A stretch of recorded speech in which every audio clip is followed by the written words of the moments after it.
তোমরা দুজনে কেন আমাকে বকছো তা আমি কিছুই বুঝতে পারছি না। তা বুঝবে কি করে শুনি? বোঝার ইচ্ছা থাকলে তো। ঘরে খাবে আর পাড়ার মোষ তাড়িয়ে বেড়াবে, এসব আর চলবে না, বুঝলি? তাহলে আমি কি করব? বাজারে দুটো দোকান তো তোমরা দুজন দেখাশোনা করো, আমার তো কিছুই নেই। তা আমরা কি করব শুনি? পৈতৃক বাড়িটা 3 কোণা, তাই 3 জনের 3 দিকের ঘর। কিন্তু দোকান তো দুটো বই 3টে নয়। আর আমরা দুজন বাবার বড় আর মেজো ছেলে, তা আমাদেরই তো দোকান দুটো প্রাপ্য, তাই না রে মেজো? হ্যাঁ বড়দা, এই বুধোর কপালে দোকান নেই তো আমরা কি করব? তাতে আমার কোনো দুঃখ নেই। মারা যাওয়ার আগে বাবা তো বলেই গিয়েছিলেন তোর দুটো দাদা ওরাই সব দেখে নেবে, তোর কোনো চিন্তা নেই। মাকে তো চোখেই দেখিনি, এখন তোমরাই আমার সব। তা বটে, কিন্তু আমরা দুজন সারাদিন খাটবো আর তুই গায়ে হাওয়া লাগিয়ে ঘুরে বেড়াবি, সে তো চলতে পারে না। নিজের ব্যবস্থা বা নিজে করতো দেখি। আমার আবার কি ব্যবস্থা? জমিতে যা ফসল ওঠে তার 3 ভাগের 1 ভাগ যা পাই তাতেই আমার চলে যায়। নিজে রান্না করে খাই আর একটু গ্রামের সবার খোঁজ খবর নিই। কিন্তু এভাবে আর কতদিন চলবে? আমাদের দুজনের সংসার বড়, খরচও অনেক বেশি। এই বুধোর কপালে দোকান নেই, তা আমরা কি করব? জমির ফসলের 3 ভাগের 1 ভাগে আমাদের হয় না। হয় তুই কাজকর্ম কর, বিয়ে থা করে সংসার কর, না হলে ফসলের ভাগ আমাদের ছেড়ে দে। হ্যাঁ, আমারও তাই মত। কিন্তু আমি তাহলে খাবো কি? সে তুই বুঝে নে গিয়ে উপার্জন কর, তাহলে আমরা তোকে বিয়ে দিয়ে বউ ঘরে তুলবো। আচ্ছা, উপার্জন করব, কিন্তু কিভাবে? বাবার সব সম্পত্তি তো তোমাদের দুজনের কাছে। এই খবরদার বুধো, ছোট ভাই ছোট ভাইয়ের মতো থাক, আমাদের ভাগ বটারার দিকে নজর দিবি না। আর তুই কি উপার্জন করবি তার নিজে ঠিক কর গিয়ে। করতে চাইলে কাজ কি আর কম আছে? আচ্ছা, তোমরা যখন চাইছো আমি কাল সকালেই বেরোবো, গ্রামে গ্রামে ঘুরে বেড়াবো, দেখি কোথায় গিয়ে কিছু উপার্জন করতে পারি। তাই যা, ভালো উপার্জন করে ফিরে এলে আমাদের কথা মতো তোর বিয়ের ব্যবস্থা করব, না হলে আর এ বাড়িতে ফিরে আসার দরকার নেই। যাক, বেরিয়ে যখন পড়েছি তখন বেশ কিছু উপার্জন না করে আর বাড়ি ফিরবো না, পাশের গ্রামে যাই, দেখি যদি কিছু কাজে সুরাহা। এই যে খুড়ো, প্রণাম। বাপু, তোমাকে তো চিনতে পারলুম না। আগে আমি বুধন, সবাই বুধো বলে ডাকে, ওই পূব গাঁয়ে থাকি। তা বেশ, তা বেশ। তা এই গায়ে কি মনে করে? আগে রোজগারের আশায়। আমাকে কিছু কাজ দেবে খুড়ো? হায় কপাল, আমি গরিব মানুষ, কোনো মতে দিন কাটাই। বাড়িঘর দেখছ না, ভেঙে গিয়েছে, সারানোর পয়সা নেই। আমি আর কোথা থেকে তোমাকে কাজ দেব বলো তো? আচ্ছা, তাই তো, কুড়ে ঘরটা না মেরামত করলে তো ভেঙেই পড়বে। আচ্ছা খুড়ো, ওই বাঁশ গাছগুলো নিশ্চয়ই তোমার? হ্যাঁ বাপু, আমারই। আমাকে একটা কাটারি দাও দেখি, আমি দুটো বাঁশ কেটে তোমার ঘরটা মেরামত করে দিচ্ছি। আমার কাছে তো তোমাকে দেওয়ার মতো পয়সা নেই। খামোকা পরিশ্রম করতে যাবে কেন? না না, পয়সা দিতে হবে না। জানো তো খুড়ো, আমার কোনো কাজ ছিল না তো, তাই আমি রোজ গ্রামে ঘুরে বেড়াতাম। এক ঘরমী দাদার কাছে ঘর বানানোও শিখেছিলাম। তুমি শুধু আজ রাত্রে তোমার ঘরে থাকতে দিও। আচ্ছা, তাই হবে। ঘরে যা আছে তাই দিয়ে আমি দুজনে রান্না করছি।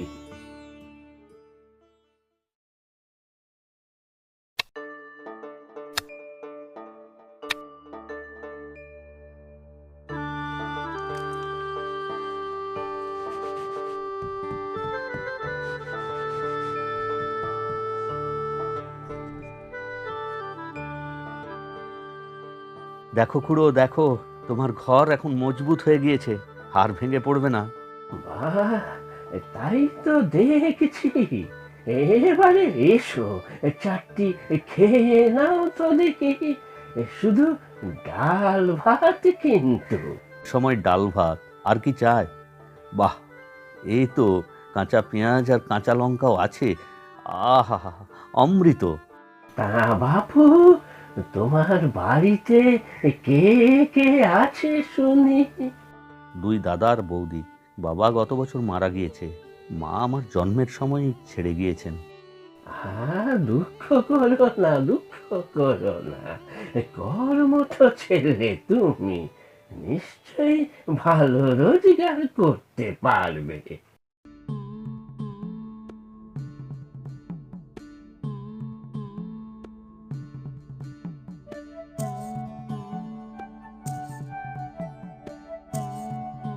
এই যে দাদা, নমস্কার। কোনো কাজ আছে করার?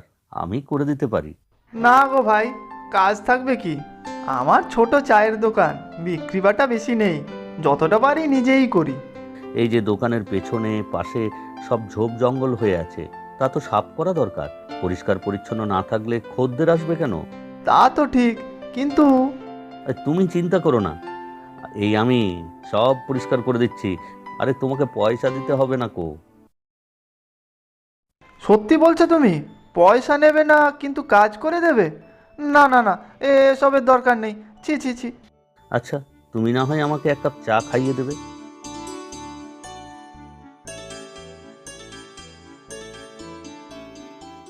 চমৎকার হয়েছে ভাই, এই নাও চা। তুমি তো বেশ ভালো ছেলে। আহ, চা খেয়ে প্রাণ জুড়িয়ে গেল। আচ্ছা দাদা, বলতে পারবে এই গাঁয়ে কার কাছে গেলে কাজ পাবো? আমার না অনেক উপার্জন করতে হবে। কাজ?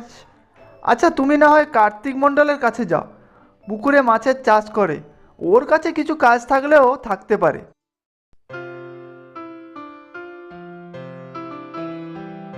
কি বললে? চায়ের দোকানে নেতাই পাঠিয়েছে আমার কাছে কাজের জন্য?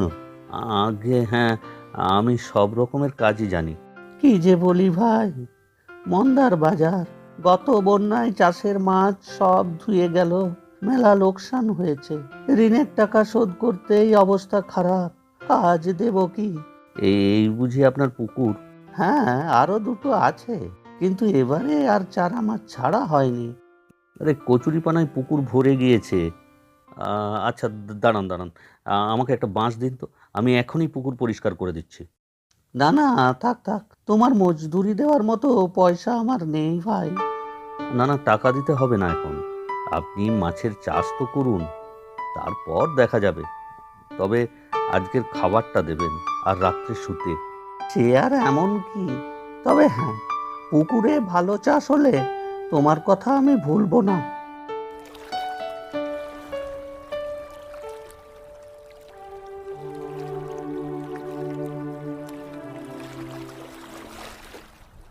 কি ভাই, কাল কাজ পেলে? হ্যাঁ দাদা, পুকুর সব পরিষ্কার করে দিয়েছি। তুমি ভাই বড় কাজের ছেলে। আমার যা উপকার করলে কালকে, ঝোপ ঝাড় পরিষ্কারের পর দোকানটা অনেক বড় লাগছে।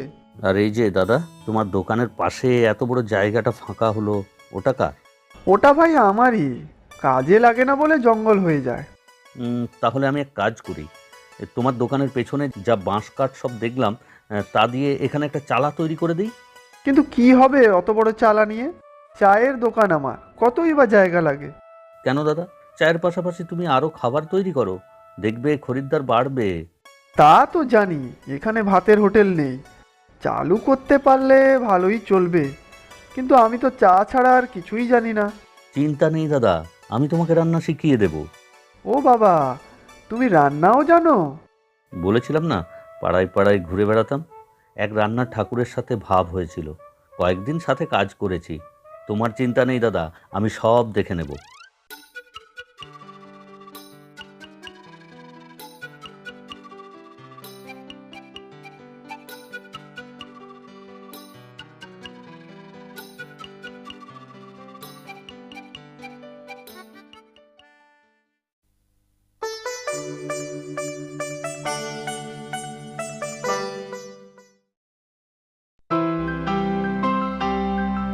সত্যি ভাই, তুমি তো জাদু জানো দেখছি।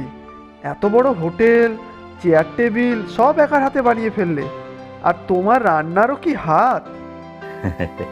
এই আর কি, তুমি রান্নাগুলো দেখে নাও কিন্তু। বেশ কয়েকজন খরিদ্দার এসেছেন, আমি ওনাদের খাবার দেই গিয়ে। হ্যাঁ দাদা, দাও, আমি সব গুছিয়ে দিচ্ছি। আজ ভাই ভাতের হোটেল ভালোই চললো। তোমাকে যে কি বলে ধন্যবাদ জানাবো তাই বুঝতে পারছি না। আচ্ছা বলো তুমি কত কি নেবে? না গো দাদা, আমাকে কিছু দিতে হবে না। আগে তো তোমার হোটেল ভালো করে চলুক, তারপর দেখা যাবে। কাল ভাবছি গ্রামের কয়েকজনকে নিমন্ত্রণ করব। ওনারা খেয়ে ভালো বললে নিশ্চয়ই গ্রামের অন্যরাও আসবে আমার হোটেলে খেতে। তাহলে আমার দুজন অতিথি আসবে, যারা আমাকে যত্ন করে তাদের বাড়িতে খাইয়েছে। তোমার কোনো আপত্তি নেই তো দাদা? আরে কি যে বলো, তোমার অতিথি তো আমারও অতিথি। কাকে কাকে বলতে চাও বলো। গ্রামের ওই খুড়ো আর তোমার কার্তিক বাবুকে। খুড়ো? তা কোন খুড়ো? ওই গ্রামের প্রান্তে বড় বটগাছটার পাশে যার ভাঙা বাড়ি ছিল, আমি ওনার ঘরটা ঠিক করে দিলাম। উনি আমাকে কত যত্ন করে খাওয়ালেন। ভারী গরিব উনি। খুড়ো মানে ওই কিপটে খুড়ো? উনি মোটেও গরিব নন, মেলা টাকা পয়সা ওনার। দু পুরুষ আগেও মস্ত বড় লোক ছিলেন ওনারা। উনি কিপটিমি করে বড় বাড়ি ছেড়ে ভাঙা বাড়িতে থাকেন। মহা কিপ্পন, একটা পয়সাও হাত দিয়ে গলে না। সে যাই হোক, আমাকে ডাল ভাত খাওয়ালেও বড় যত্ন করে খাইয়েছেন। ঠিক আছে, আমি দুজনকেই নিমন্ত্রণ করে আসবো। বলো তো বলাই, চায়ের দোকান চালিয়ে হঠাৎ করে এত বড় হোটেল খুলে ফেললে, বলি লটারি পেলে নাকি? আগে সেই রকম কিছু নয়, তবে একজনকে পেয়েছি যে কিনা সত্যিই জাদু জানে। সেটা কি রকম শুনি? আগে পাশের গাঁ থেকে একটি ছেলে এসেছে আমাদের গ্রামে, খুব পরোপকারী আর গুণী। ও একাই এই সব বানিয়েছে, তারপর আমাকেও রান্না শিখিয়ে দিয়েছে, যাতে নিজের হাতে সব করতে পারি। আহা, কি নাম বলো তো দেখি? আমাদের বুধো নাকি? আপনিও চেনেন নাকি? চিনি বইছি, আমার ও অনেক উপকার করেছে। ওই ভাঙা ঘরটা একার হাতে মেরামত করেছে।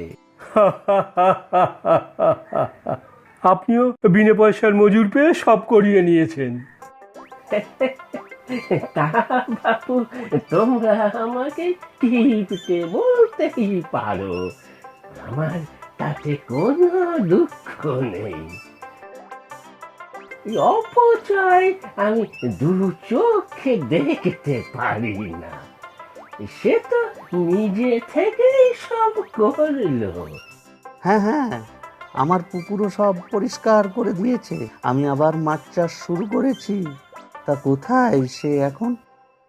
বুধো রান্না করছিল, নিজের হাতে আপনাদের খাওয়াবে বলেছে।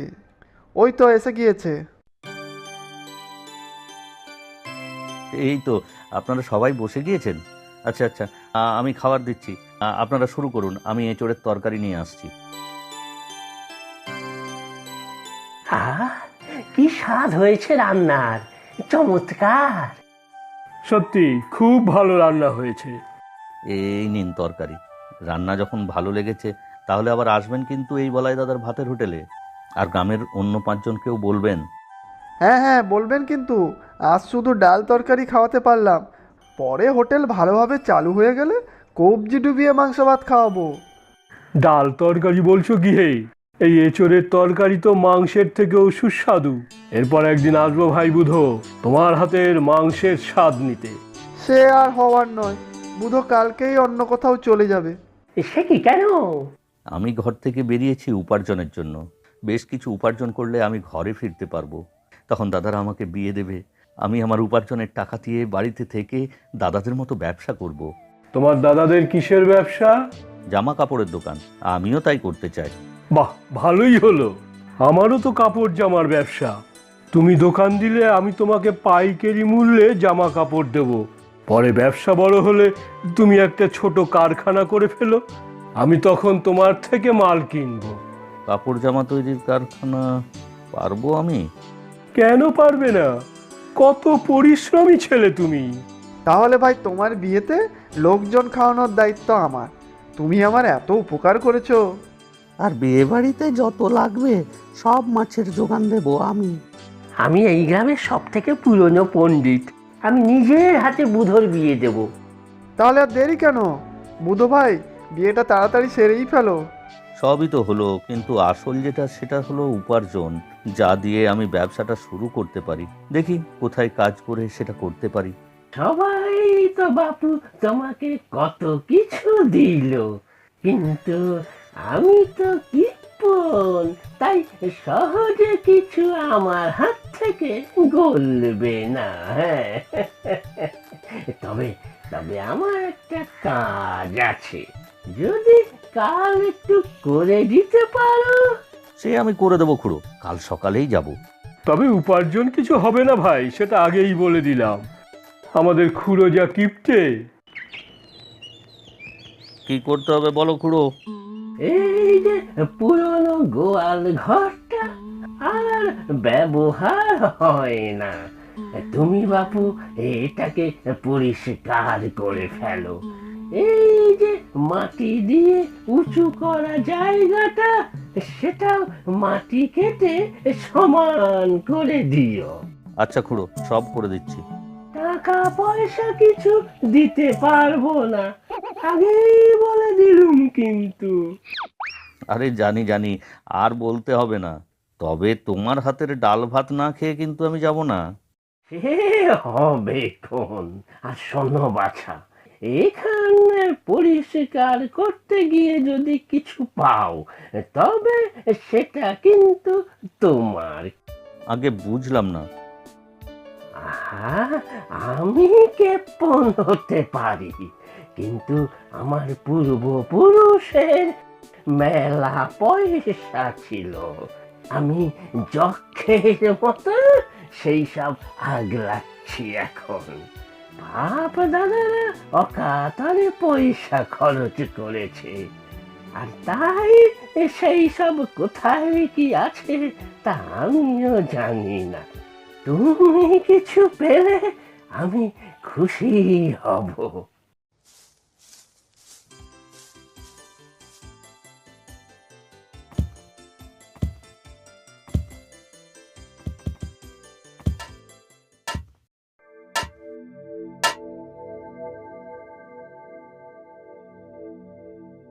আরে এটা কি? পেতলের হাঁড়ি মনে হচ্ছে। এ কি? এর মধ্যে তো সোনার গয়না মনে হচ্ছে। এর তো অনেক দাম। যাই, খুড়োর কাছে নিয়ে যাই। খুড়ো, খুড়ো, দেখো কি বার হয়েছে। তা বলে তো ছিলাম, যা পাবে তা তোমার। না না, এ তো অনেক মূল্যবান সম্পদ। আমার মায়ের গয়না, মারা যাওয়ার আগে বলে গিয়েছিল এগুলো যেন সঠিক হাতে যায়, সৎ পরিশ্রমী কেউ যেন পায়। তুমি ছাড়া এর উপযুক্ত আর যে কেউ নেই বাপু। কিন্তু খুড়ো, তোমাকে যে সবাই কিপটে বলে। কিপটেই তো, তবে যোগ্য লোকের হাতে যথাযথ বস্তু তুলে দিতে আমার হাত ধরা আছে। যাও যাও বাছা, এগুলো দিয়ে ব্যবসা শুরু করো, বিয়ে করে সংসারী হও। আর হ্যাঁ, এই বিয়েতে কিন্তু নিমন্ত্রণ করতে ভুলো না বাপু, কেমন?